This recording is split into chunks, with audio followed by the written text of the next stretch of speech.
Le Flash Info avec le centre de stockage de la Manche. Et à la une, un incendie dans une habitation à Port-Bail. Le feu s'est déclaré dans la nuit du mardi au mercredi au premier étage d'une maison située au lieu-dit de la Halaiserie.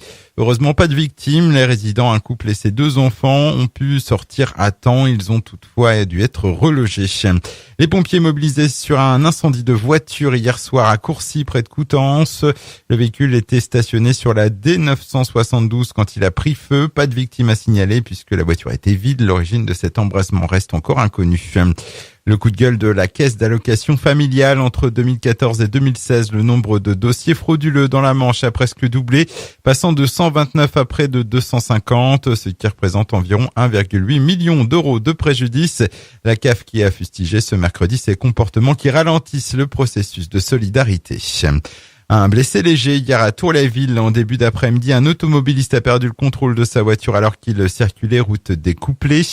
Il aurait été ébloui par le soleil. Le véhicule a fini sa course au fossé. La conductrice de 91 ans a été évacuée vers l'hôpital Pasteur. Le carnaval de Granville, inscrit au patrimoine culturel immatériel de l'UNESCO, c'est désormais officiel depuis hier. Cela faisait 7 ans que la ville attendait ça et c'est tout simplement une première pour un carnaval en France. Chaque année au mois de février, le carnaval de Granville réunit pendant 4 jours près de 80 000 spectateurs dans la cité portuaire. Et puis opération séduction de Zéphyr Bus pour les fêtes de fin d'année afin d'inviter les habitants à prendre les transports en commun plutôt que leur véhicule. Le réseau des bus de l'agglomération cherbourgeoise a décidé de réduire de moitié le prix de ces billets passant de 1,20 € à 60 centimes. L'offre sera valable uniquement les week-ends du 3 au 18 décembre. Le Flash Info vous a été présenté par Landra, centre de stockage de la Manche à Digulleville. Pour en savoir plus et visiter notre centre, 0810 120 172, coup d'un appel local.